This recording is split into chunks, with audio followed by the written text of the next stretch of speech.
నీకెంత కావాలి? 5 లక్షలు ఇస్తాను. చాలా? 5 లక్షలు కాదు, 50 లక్షలు ఇచ్చినా నా కంపెనీ మూయడం జరగదు. బాగా ఆలోచించుకొని చెప్పు. ఈ వ్యాపారంలో పుట్టి పెరిగినోడిని, నాతో పోటీ పడకు. నా చేతి కింద 6,000 మంది పనిచేస్తున్నారు.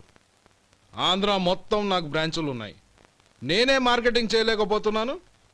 ఆఫ్టర్ ఆల్ ఒక కుటీర పరిశ్రమలా పెట్టుకొని నువ్వెలా మార్కెటింగ్ చేయగలవు? 6,000 మంది వర్కర్స్ని పెట్టుకుని ఆంధ్ర మొత్తం బ్రాంచీలున్న మీరే నా కంపెనీ చూసి భయపడుతున్నారంటే నా సరుకులో నాణ్యత ఉందనేగా. ఆ నాణ్యత ఉన్నంత వరకు నాకెవరూ పోటీ కాదు. ఈ ప్రపంచంలో నేను ఎక్కడైనా మార్కెట్ చేయగలను. వస్తాను.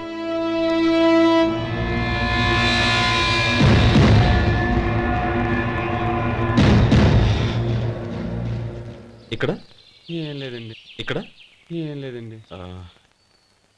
ఇప్పుడు ఊపిరి పీల్చి బిగ్బట్టు నెమ్మదిగా వదిలే. ఓకే, లే, నెమ్మదిగా ఇలా వచ్చి కూర్చో. ఏం లేదు, మామూలు కడుపు నొప్పే. ఈ టాబ్లెట్స్ 3 రోజులు వాడు. ఎలా వాడాలో ఇందులో రాశాను. Token number 29. టౌన్ డాక్టర్ భయపెట్టేశాడు, ఆపరేషన్ అది ఇదని. కానీ ఈ డాక్టర్ బాబు ఏమీ లేదని చెప్పాడు. ఈ బాబు 10 కాలాల పాటు చల్లగా ఉండాల.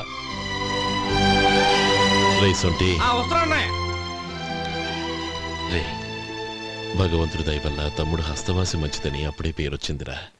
తమ్ముడిని దగ్గరుండి జాగ్రత్తగా చూసుకో. పని హడావుల్లో పడి వేళకి భోంచేయడము. అబ్బే అదే లేదన్నయ్య. 1 గంటకల్లా పేషెంట్ కట్టు, భోజనం పెట్టు. అది అలా జాగ్రత్తగా చూసుకో. నేను చూసుకుంటాను కదన్నయ్య, నువ్వు వెళ్ళు.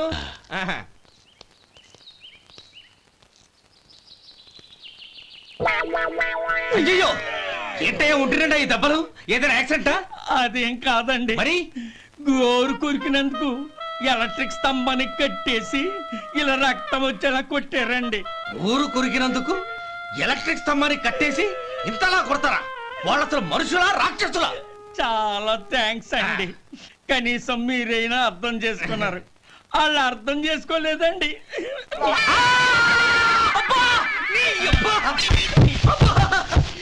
గోరు కొరకడం అంటే ఇదా?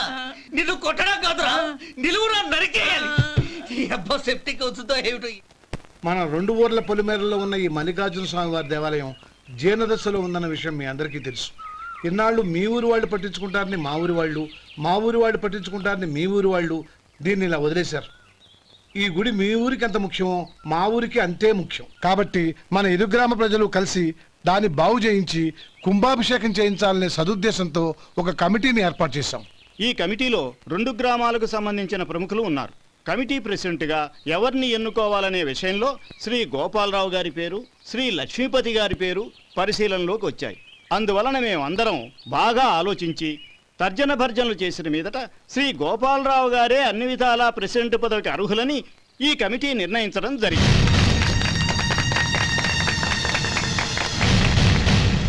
అంచేత ఈ ఉభయ గ్రామ ప్రజలు శ్రీ గోపాలరావు గారికి ఉదారంగా విరాళాలు అందజేసి ఈ శుభకార్యాన్ని జయప్రదం చేయవలసిందిగా కోరుతున్నాం. ఏంటి ఇంకా రాలేదా? ఏంటయ్యా, టైం 10 అవుతోంది. బోర్డు మీద 10 గంటలను రాసింది. మీ డాక్టర్ ఇంకా రాలేదు. అసలు మీ డాక్టర్ కి టైం సెన్స్, పంక్చువాలిటీ ఏమైనా ఉన్నాయా? ఇంతకీ మీరెవరండి? నేను డాక్టర్ అమ్మని. ఓహో, మీరు డాక్టరేనా? డాక్టర్ అంటే డాక్టర్ని కాదయ్యా, డాక్టర్ని చేసుకోబోయేదానని అర్థం. ఓహో, అవును, నువ్వెవరు? నేను ఇక్కడ టోకన్ ఇస్తూ ఉంటానులేండి. తప్పుకో, తప్పుకోవయ్యా. అవును, మీ డాక్టర్ కి ఎవరో అన్నయ్య ఉన్నాడంట కదా, ఎలాంటోడు? ఎలాంటోడంటే అదేనయ్యా, చాలా కోపిష్టని విన్నాను. ఎందుకని అడుగుతున్నారు? ఎందుకంటావేంటయ్యా? ఆ అన్నయ్య మాట వినగానే మీ డాక్టర్ గడగడా ఉణిగిపోతాడు. అసలు డాక్టర్ చదివే తమ్ముణ్ణి అలా భయపెట్టచ్చా? తప్పు కదా? తప్పేనండి. కాని కాని నాకు మీ డాక్టర్కి పెళ్ళవని ఆ అన్నయ్య సంగతి అప్పుడు చెప్తాను. ఏం చేస్తానండి? ఏం చేస్తానా, సంవత్సరం తిరగకుండానే కవల పిల్లల్ని కని వాళ్ళ అన్నయ్య చేతిలో పెడతాను. వాళ్ళకి 5 సంవత్సరాలు వచ్చేసరికి ఆయన్ని బాగా మొట్టికెళ్ళేస్తారు. అలా నా కసి తీర్చుకుంటాను. ఈ డాక్టర్ ఎప్పుడు వస్తాడో ఏంటో. అది సర్లే కానీ నువ్వు పని చేయి. మీ డాక్టర్ రాగానే నేను వచ్చి వెళ్ళానని చెప్పు. నేను అంటే ఓ, నా పేరు చెప్పలేదు, నందిని. ఏం చెప్తావు? అదేనండి, నందిని గారు వచ్చి వెళ్ళారు అని చెప్తాను. గుడ్, పైకొస్తావు.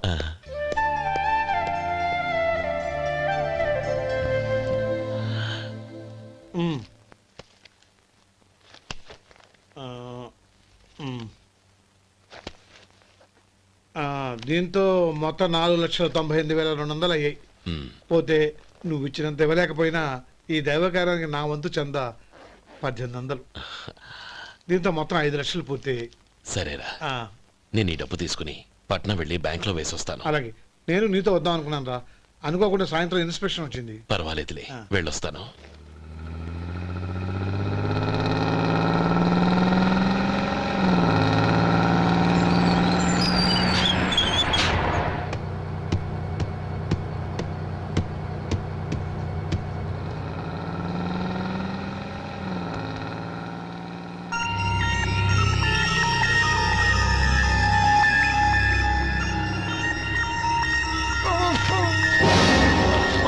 అయ్యో మూర్ఛ మూర్ఛ, బసాపండి బసాపండి.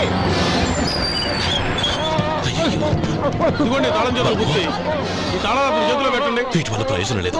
4 ఖర్చుకోకుండా పళ్ళ మధ్య పెట్టడానికి గట్టిగా అది ఉంటే ఇవ్వండి. ఇదిగో ఇది చూడండి.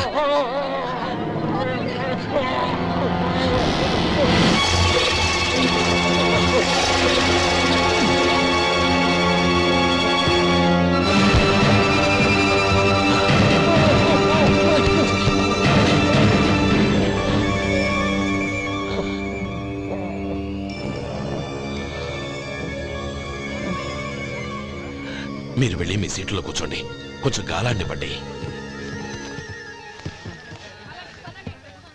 ఇప్పుడు ఎలా ఉంది బాబు?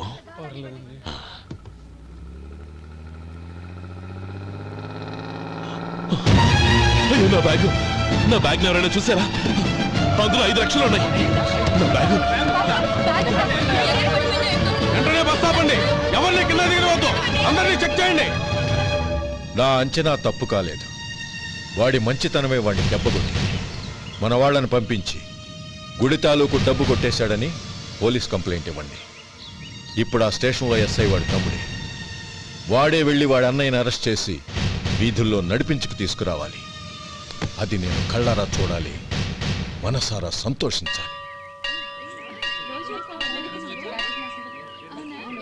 అయ్యో గోపాలం గారు, గోపాలం గారు, మీరు దేవస్థానం సొమ్ము దొంగిలించారని ఎవరో పోలీస్ కంప్లైంట్ ఇచ్చారంట. మిమ్మల్ని అరెస్ట్ చేయడానికి మీ తమ్ముడు గారు వస్తున్నారు.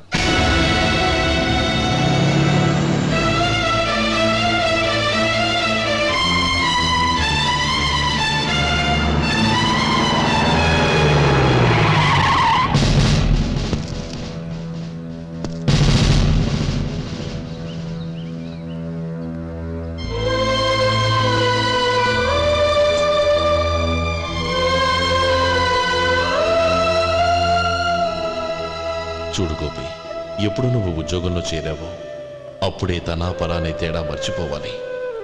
నేరం చేసిన వాడు నీ తమ్ముడైనా అన్నైనా సరే శిక్షించాల్సిన బాధ్యత నీది. అదే నువ్వు నీ ఉద్యోగానికి ఇచ్చే గౌరవం.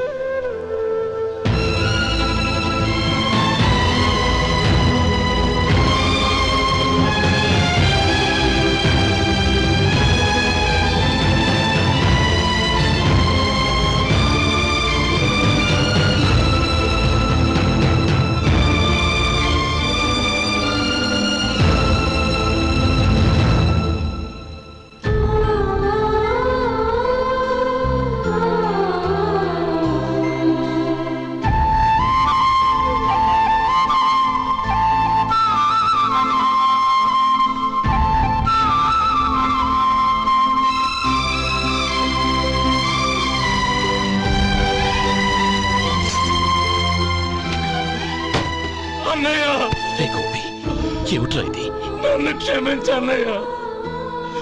నేను కోరి ఉద్యోగుల చర్యలు మాట్లాడించలే, కానీ ఇలాంటి పరిస్థితి ఎదురవుతుంది అనుకోలేదు.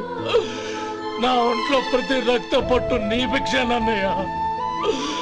నిన్ను అవమానపరిచి ఉద్యోగం నిలబెట్టుకునే బదులు నా ప్రాణాలను వదులుకుంటారు, కానీ ఈ పని మాత్రం చేయలేనన్నయ్య.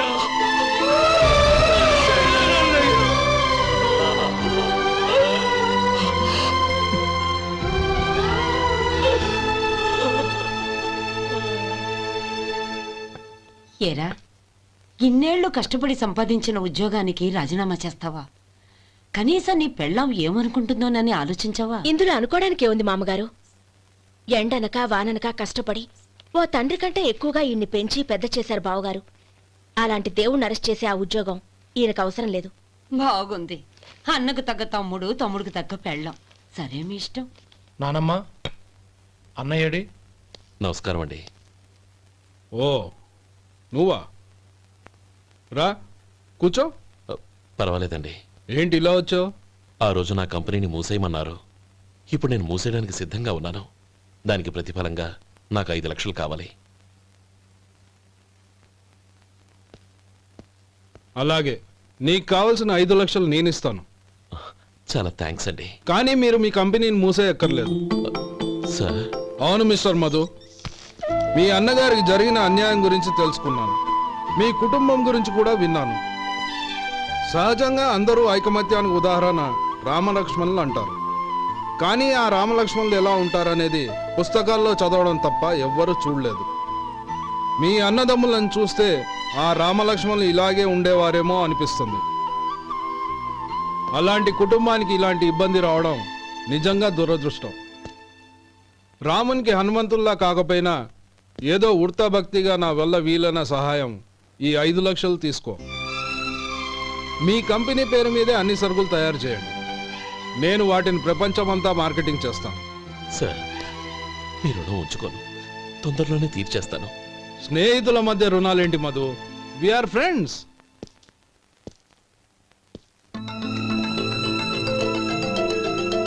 ఏంటో అక్కడ ఆగిపోయావు?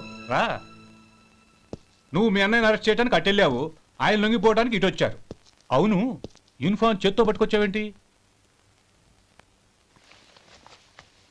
సార్, నేను రే, ఈ మాత్రం దానికే బెదిరిపోయి ఉద్యోగం వదులుకుంటావా?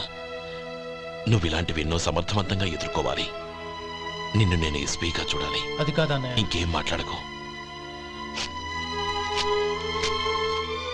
ఇన్స్పెక్టర్ గారు, నన్ను లాకప్లో పెట్టండి.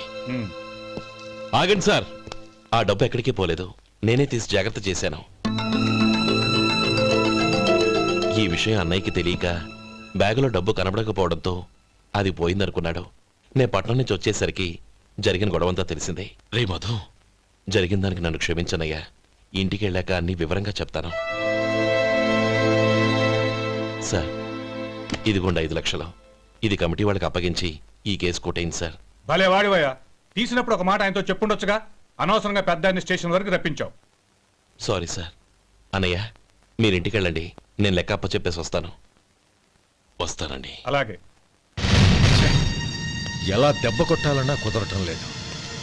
అయినా వీళ్ళకు ఉన్న పళ్ళంగా 5 లక్షలు ఎలా వచ్చాయి? అదే బావా, నాకు అర్థం కావటం లేదు. నీకు అర్థమైతే ఆశ్చర్యపడాలి కానీ అర్థం కాకపోతే ఆశ్చర్యం ఏముంది? Useless fellow.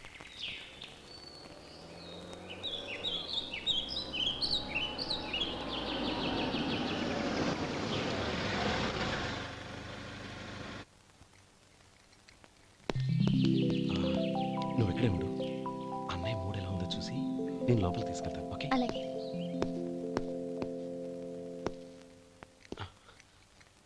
అన్నయ్య, ఏంట్రా? నేను చాలా రోజుల నుంచి నీకు విషయం చెప్తున్నాను, గుర్తుందా? ఏ విషయం? అదే అన్నయ్య, నేను ఓ అమ్మాయిని లవ్. ఓహో, లవ్ చేస్తున్నావా? ఆ విషయం నువ్వు నాకెప్పుడు చెప్పావురా? ఊళ్ళో అందరూ అనుకుంటుంటే నేను విన్నాను. సారీ అన్నయ్య, నీకు చాన్నాళ్ళుగా చెప్పాలనుకుంటున్నాను కదా, అందువల్ల చెప్పేశానేమో అనుకున్నాను. ఓహో, ఆ అమ్మాయి వచ్చిందన్నయ్య, బయట నిలబడి ఉంది. బయట నిలబెట్టడం ఏమిట్రా? లోపలికి తీసుకురా. అలాగే అన్నయ్య. ఏయ్, అన్నయ్య మంచి మూడ్లో ఉన్నాడు, రా. కమ్.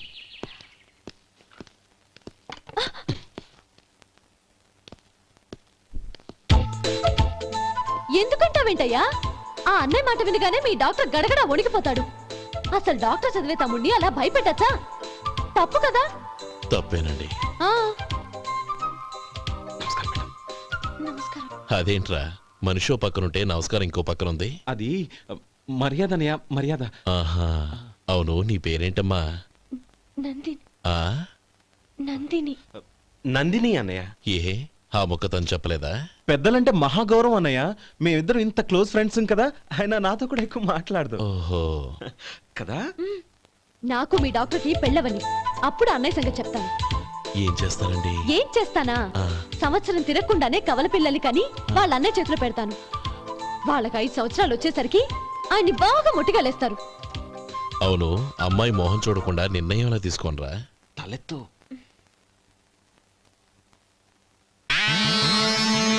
ఏం చెప్తా? అదేనండి, నందిని గారు వచ్చి వెళ్ళారని చెప్తాను. గుడ్, పైకొస్తావు. ఈయన మీ అన్నయ్య? అవును. నందిని, ఏమైంది? ఎందుకు ఏడుస్తున్నావు? ఈయన మీ అన్నయ్యని తెలియక తెలియక హాస్పిటల్ దగ్గర మర్యాద లేకుండా దురుసుగా మాట్లాడాను. ఆయన పెళ్లి ఒప్పుకోరు. ఊరుకో, అలాంటి చిన్న చిన్న విషయాల్ని మా అన్నయ్య పట్టించుకోడు. అయినా నేను కన్విన్స్ చేస్తాను కదా. ఆయనకంత అవమానం జరిగాక ఎందుకు కన్విన్స్ అవుతారు? చూడు, నువ్వు వేరే పెళ్లి చేసుకొని నీకు పుట్టబోయే బిడ్డకు నా పేరు పెట్టుకో. ఏంటో మాట్లాడు. నేనే నుయ్యగుయ్య చూసుకుంటాను. అదిగో ఆ చూపు చూడు, ఆ చూపు ఒకలా ఉంది. నందిని, నా మాట విను ప్లీజ్. నందిని, శేఖర్, ఆ అమ్మాయి చెప్పింది నిజమే. తనని ఎప్పుడైతే హాస్పిటల్ దగ్గర చూశానో అప్పుడే నేను నిర్ణయానికి వచ్చేసాను. విన్నావా? నేను చెప్పానుగా, ఆయన ఆల్రెడీ ఓ నిర్ణయానికి వచ్చేసారట. ఇక నేను వెళ్తాను. అలాగే వెళ్ళి ఈసారి వచ్చేటప్పుడు మీ అమ్మా నాన్నల్ని తీసుకురా. ముహూర్తాలు ఎప్పుడు పెట్టుకోవాలో నిర్ణయించుకుంటాం. అర్థం కాలేదా? నువ్వే మా వాడికి సరైన జోడి. అదే నేను తీసుకున్న నిర్ణయం. బావగారు, నన్ను ఆశీర్వదించండి. లేమా, శీఘ్రమేవ కళ్యాణ ప్రాప్తిరస్తు.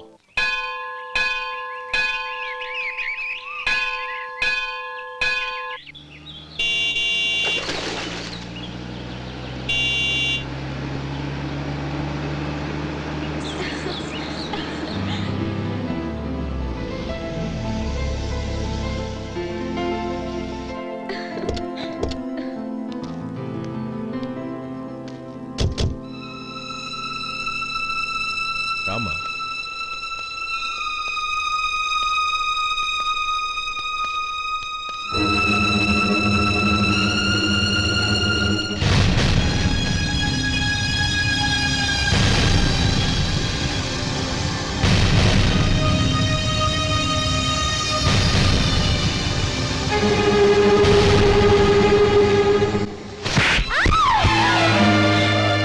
నా పరువు తీసావు కదే.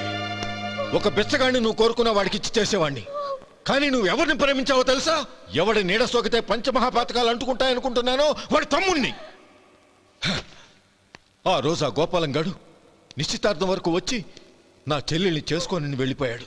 ఆ ఆవేశంలో తొందరపడి ఓ పొరుగురు వాడికి నా చెల్లెల్నిచ్చి పెళ్లి చేశాను. ఆ తర్వాత తెలిసింది వాడికి అంతకుముందే పెళ్లి అయిపోయిందని. వాడు పెళ్ళైన వాడైనా పర్వాలేదు, పరమ దుర్మార్గుడు. ఇంకొకరిని ప్రేమించిన దానివేక అని దెప్పి పొడుస్తూ నా చెల్లెలికి మాటలతోనే నరకం చూపించాడు. అటు ప్రేమించిన వాడు దగా చేశాడు, ఇటు చేసుకున్నవాడు కిరాతకుడు. ఇలా చిత్రవధ అనుభవించి నా చెల్లెలు ఒకరోజు స్టవ్ పేలిపోయి చనిపోయింది. దీనికంతటికీ కారణం ఎవరు? వాడు అన్న. అటువంటి వాడింటికి కోడలుగా వెళ్తావా? ఒక్క మాట చెప్తున్నాను విను. నువ్వు జీవితాంతం పెళ్లి చేసుకోకుండా ఇంట్లో పడినా పర్వాలేదు, కానీ వాడి తమ్ముడితో మాత్రం నీ పెళ్లి జరగదు. రేయ్, పురోహితుని రమ్మని చెప్పు. వచ్చే ముహూర్తంలోనే నీకు నందినికి పెళ్లి.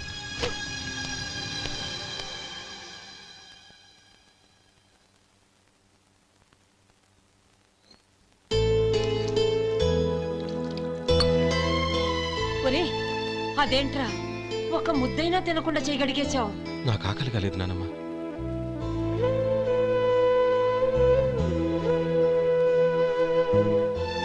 ఆ అమ్మాయి చాలా మంచిది, చదువుకున్న పిల్ల, మనందరికీ బాగా నచ్చింది. కానీ ఆ లక్ష్మీపతి గారి గురించి ఆలోచిస్తేనే నాకు భయం వేస్తోంది. వాడు మన కుటుంబం ఎప్పుడెప్పుడు విడిపోతుందా అని ఎదురు చూస్తున్నాడు. అన్నయ్య, ఆ అమ్మాయే కాదు, ఈ ప్రపంచంలో మన కుటుంబం కంటే నాకేది ఎక్కువ కాదు. ఆ పెళ్లి గురించి నేను మర్చిపోయాను, మీరు మర్చిపోండి.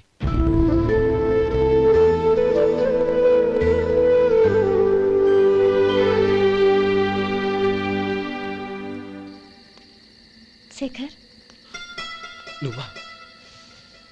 ఏంటి ఈ టైంలో వచ్చావు? నీతో ఓ విషయం మాట్లాడాలి. ఒకసారి బయటకు వస్తావా?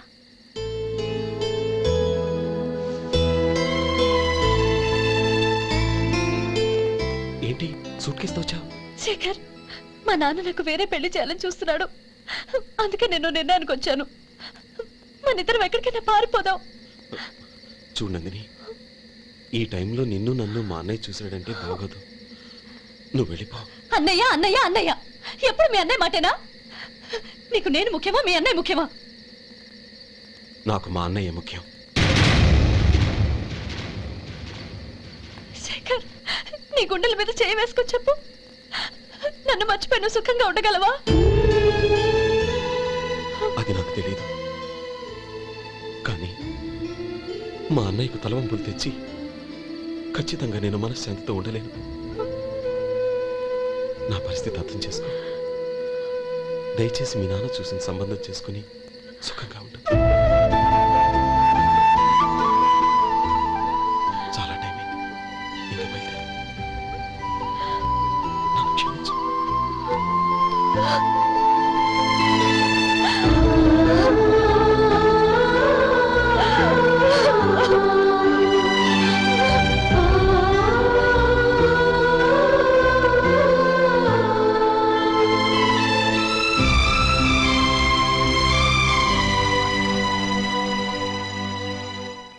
ఏంట్రా అలా మౌనంగా కూర్చున్నావు? ఏం లేదురా, కోరుకున్న అమ్మాయి రా పారిపోదామని వస్తే మా అన్నయ్య బాధపడే పనేది నేను చెయ్యలేను, నన్ను క్షమించని ఆ అమ్మాయిని పంపించేసాడ్రా నా తమ్ముడు. అదిరా వాడికి నా మీద ఉన్న అభిమానం. ఇంతవరకు వాడు అడిగింది ఏదీ నేను లేదని లేదు. ఒక అన్నగా వాడి పట్ల నా బాధ్యతలన్నీ నెరవేర్చాను. అలాంటిది ఈరోజు వాడు మనసారా కోరుకున్న అమ్మాయిని వద్దని నేను ఎలా చెప్పగలనురా? వాడి సంతోషం కంటే నాకు కావాల్సిందే ఉంది. అందుకే నేను ఒక నిర్ణయానికి వచ్చాను. ఓపెనింగ్ స్టాకు 31,700 అండి. ఈ రోజు 200 లారీల్లో 21,500 ప్యాడీ వచ్చిందండి. అవి ఈ పక్కన సర్దించానండి. తర్వాత ఇవి నిన్నొచ్చిన ధాన్యం బస్తాలండి. 50 లారీల్లో 5,000 బస్తాల బియ్యం బయటకు పంపించామండి. సాయంత్రానికి మన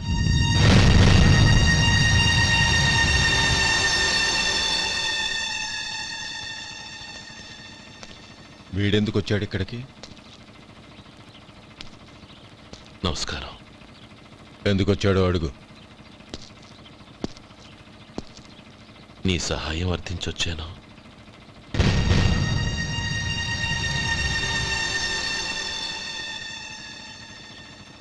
మీరు వెళ్ళండి. ఆ రోజు నీ చెల్లెల్ని నేను చేసుకోనన్నాను. ఏ పరిస్థితిలో అలా అన్నానో నీకు తెలుసు. నేను చేసింది తప్పని నీకు అనిపిస్తే ఆ తప్పుకి నా తమ్ముడిని శిక్షించద్దు. మన మధ్య ఉన్న విరోధం తెలియక వాళ్ళు ప్రేమించుకున్నారు. నేను నా తమ్ముడికి నీ కూతుర్ని మని అడగడానికి వచ్చాను. దయచేసి వాళ్ళ పెళ్లికి అంగీకరించు. నీ మొహం చూస్తేనే పాపమని సొంత ఊరినే వదిలేసి వచ్చిన వాణ్ణి. అలాంటి నేను నీ ఇంటికి నా బిడ్డనివ్వాలా? ఇన్నేళ్లుగా నీ నీడ కూడా నా మీద పడకూడదని పట్టుదలగా ఉన్న నేను దాన్ని వదులుకొని నీతో సంబంధం కలుపుకోవాలా? సరే, నేను నా పట్టుదలని ఆత్మాభిమానాన్ని అన్నిటినీ వదులుకొని నా కూతుర్ని తమ్ముడికిచ్చి చేశానే అనుకో. దానికి బదులుగా నువ్వేం వదులుకుంటావు? ఏం వదులుకుంటావో చెప్పు.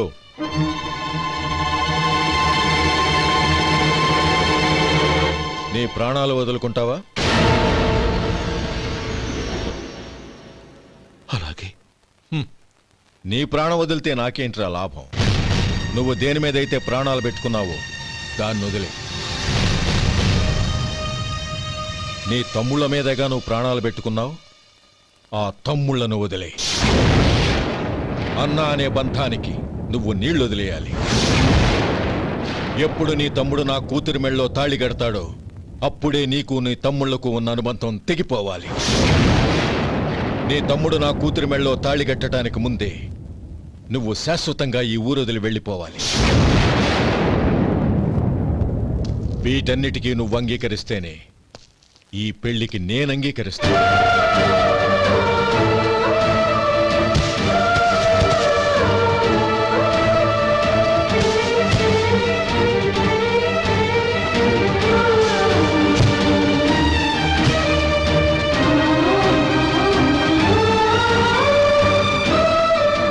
ఏమంటావు?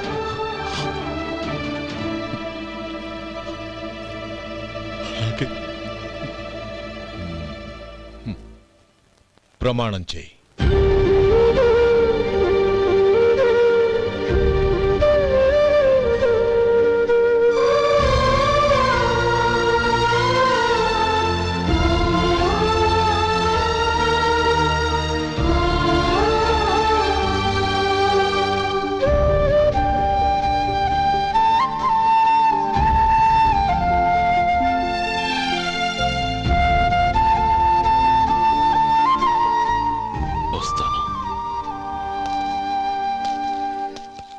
అంకుల్, నందిని నాకిచ్చి పెళ్లి చేస్తానని చెప్పి ఇప్పుడు వాడి తమ్ముడికిచ్చి చేస్తానని మాటిచ్చారేంటి? రే, నువ్వు నోరు మూసుకోరా. వీడి తమ్ముళ్ళు విడిపోవాలని ఇన్నేళ్లుగా ఎదురు చూశాను. ఇప్పుడు నా కల నిజం అవబోతోంది. నువ్వేం దిగులు పడకు. నీకు వేరే మంచి పిల్లని చూసి ఘనంగా పెళ్లి జరిపిస్తాను.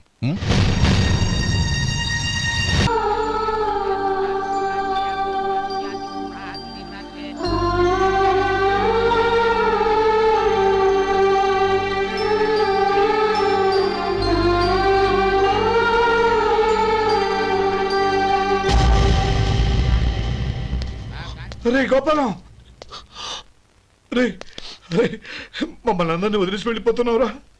చంద్రం, నా తమ్ముళ్ళని ఎలా పెంచాలనుకున్నానో అలాగే పెంచాను, పెద్ద చేశాను. వాళ్ళందరూ సుఖంగా ఉన్నారు. అంతకంటే నాకు కావాల్సిందే వద్దురా. అయినా నేనెక్కడికి వెళ్తానురా?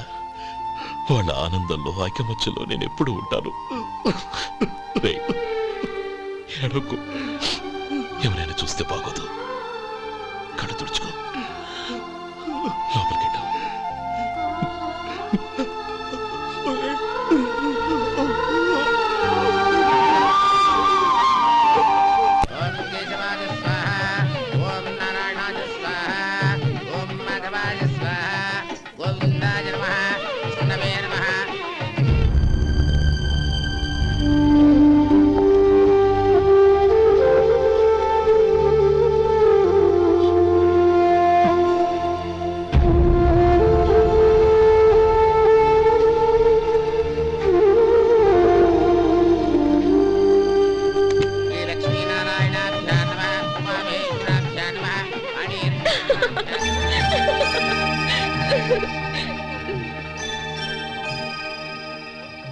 మావయ్య, అన్నయ్య ఎక్కడ?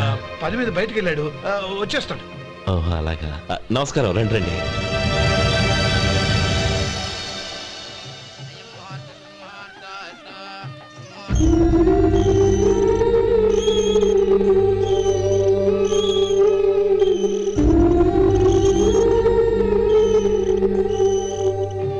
చంద్రం, గోపాలం ఏడ్రా? ఎక్కడా కనపడడం లేదు. ఇందాక నీతో మాట్లాడుతుండగా చూశాను. అది ఎవరినో పిలవడం మర్చిపోయాడంట, అక్కడికి వెళ్ళాడు. ఈ పాటికి వచ్చేస్తుంటాడు. అలాగే.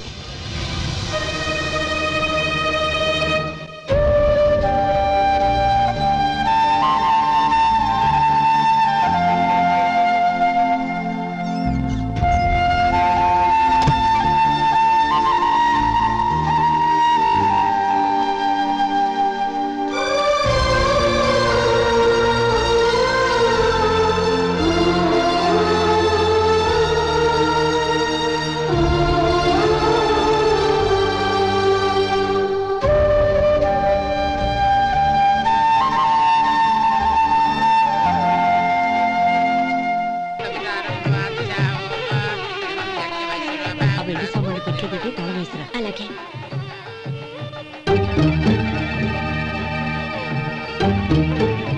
అన్నయ్య పెద్దనే ఏడి? చిన్న పని మీద బయటికి వెళ్ళాడంట, ఇప్పుడు వచ్చేస్తాడు.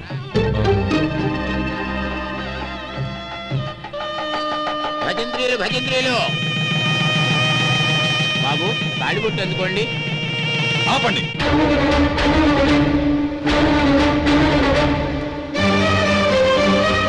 మా అన్నయ్య రానివ్వండి, తర్వాత తాళి కడతాను. అదేంటి బాబు, ఆలస్యం అయితే దుర్ముహూర్తం వచ్చేస్తుంది. మా అన్నయ్య ఎప్పుడు వస్తాడో అప్పుడే నాకు మంచి ముహూర్తం. దుర్ముహూర్తం వచ్చాక తాళి కడితే శుభం కాదు. మా అన్నయ్య లేకుండా చేసే ఏ పనైనా నాకు శుభం కాదు. నేను తాళంటూ కడితే అది మా అన్నయ్య వచ్చిన తర్వాత. ఇక మీ అన్నయ్య రాడు. నువ్వు నోరుమై. ఏంటో అనేది? నేనన్నది పచ్చి నిజం. నా మాట మీద మీకేమైనా అనుమానం ఉంటే అసలు జరిగిందేంటో ఈయన్ని అడగండి. మావయ్య ఏంటిదంతా? అసలు ఏం జరిగింది? మీరందరూ నన్ను క్షమించండి.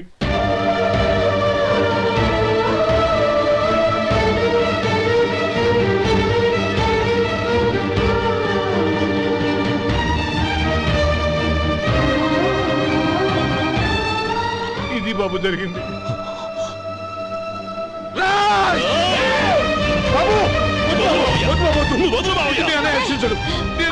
అర్థం చేసుకోండి. ఏదైనా గొడవ అయితే మన కుటుంబం గౌరవం ఏమవుతుంది?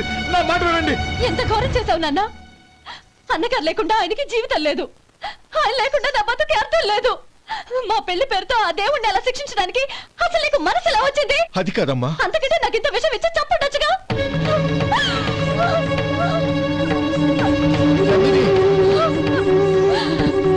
నందిని, నందిని, నందిని, అమ్మా నందిని, నా మాట వినమ్మా. నందిని, ఎందుకే బాధపడతావు? వాడు కట్టుకోకపోతేనే నిన్ను చేసుకోవడానికి నేనున్నానుగా.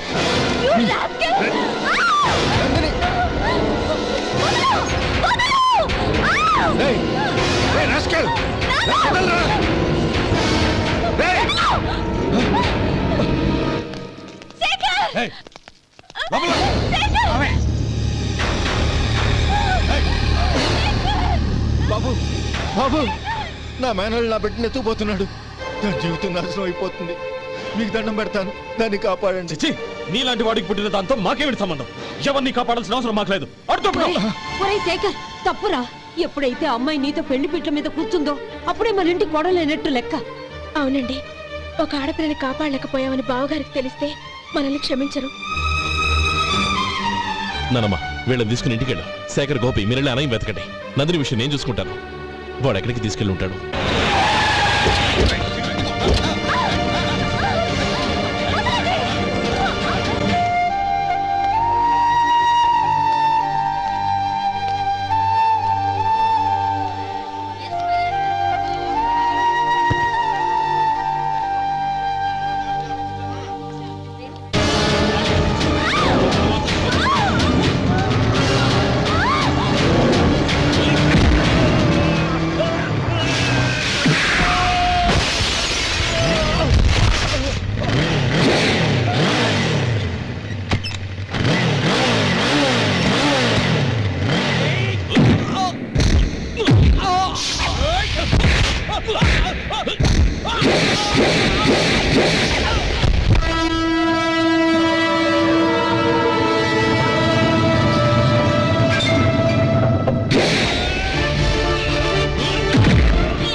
దండ పెడతాను, చంపదు.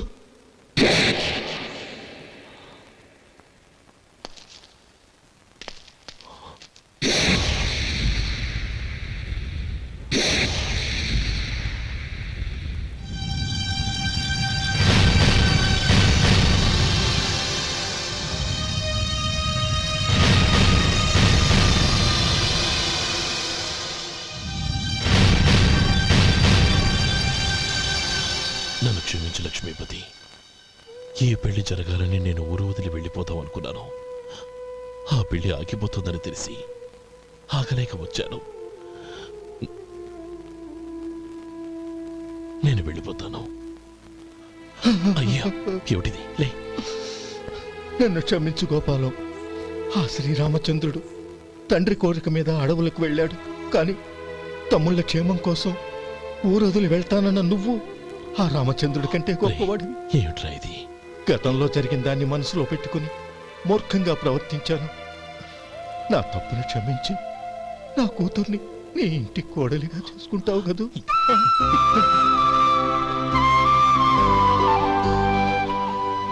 బావా, నా మనసులో ఉన్న కోరిక చెప్పనా? చెప్పు బావా. నాకింకో జన్మంటూ ఉంటే నీ తమ్ముడిగా పుట్టాలనుందిరా.